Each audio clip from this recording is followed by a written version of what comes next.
Dynamic computation refers to programs where something gets updated automatically in response to changes in a variable, as in this program, which uses the manipulate function.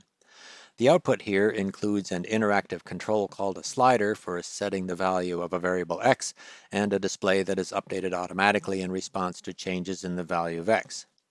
A similar program can be written with explicit use of the dynamic function. For example, this input uses the slider function in dynamic to set up the slider, and this uses dynamic to set up the display.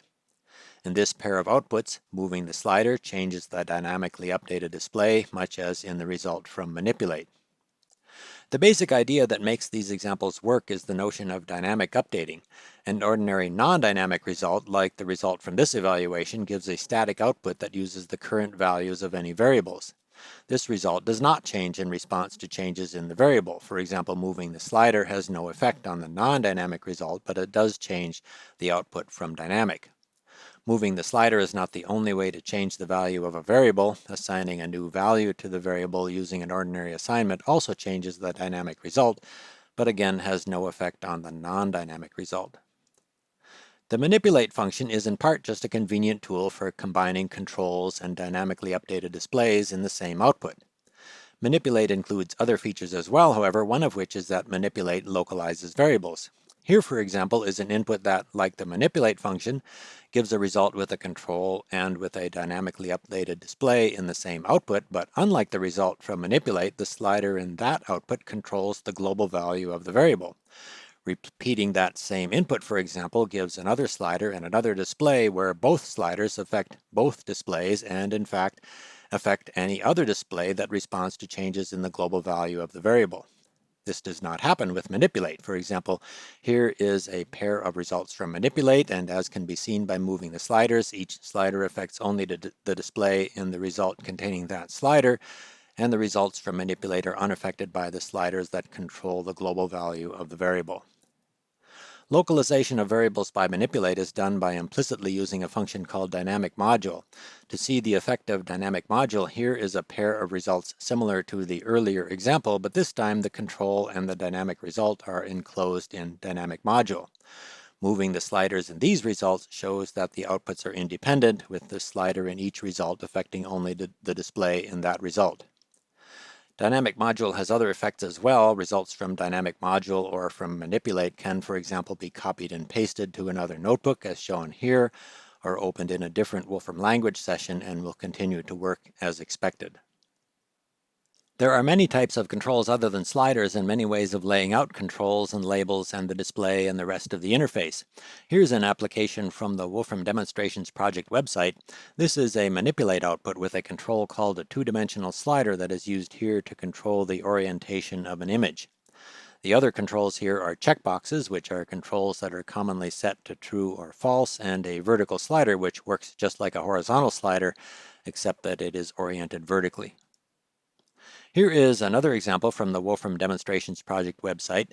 This example includes a horizontal slider and checkbox controls and another common type of control called a setter bar, which is used here for choosing a basic shape to use in this application.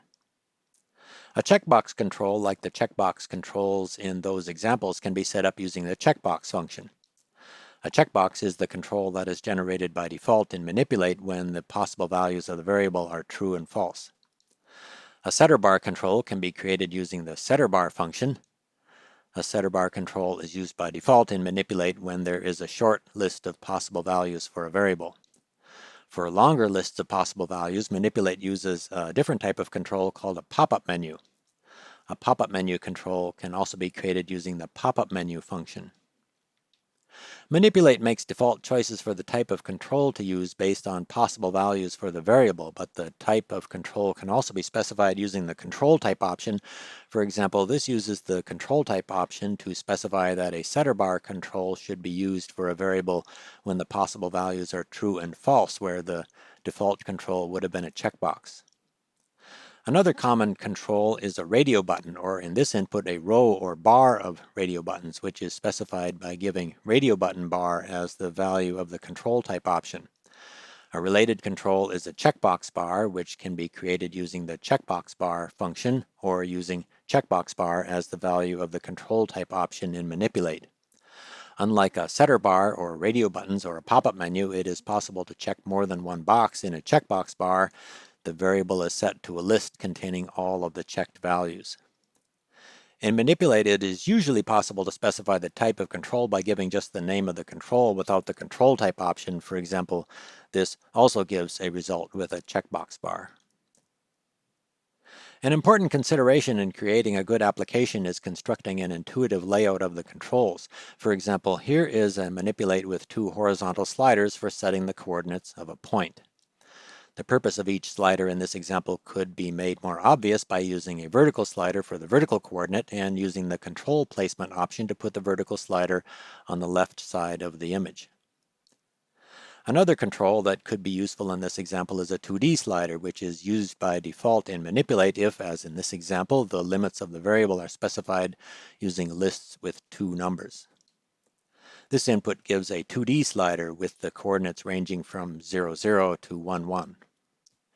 Rather than a 2D slider, it is also possible to put that control right on the graphic using a control called a locator, which is specified by giving locator as the control type. General layout and labeling structures can also be used in arranging controls. For example, here is a Manipulate with a pair of setter bar controls. In addition to the controls, this result also includes text for labeling the controls, the special symbol delimiter, which draws a line to visually separate the label from the controls, and the control placement option to put the controls on the left side of the display. In simple examples, lists in Manipulate are automatically interpreted as control specifications, but for more complicated examples, lists can be enclosed in a separate function called control to help eliminate any ambiguity. For example, here is a modification of that example with framed used to draw a frame around each control. In that input, the lists that are intended as control specifications are enclosed in control, so that those lists will be treated as control specifications and not as generic lists.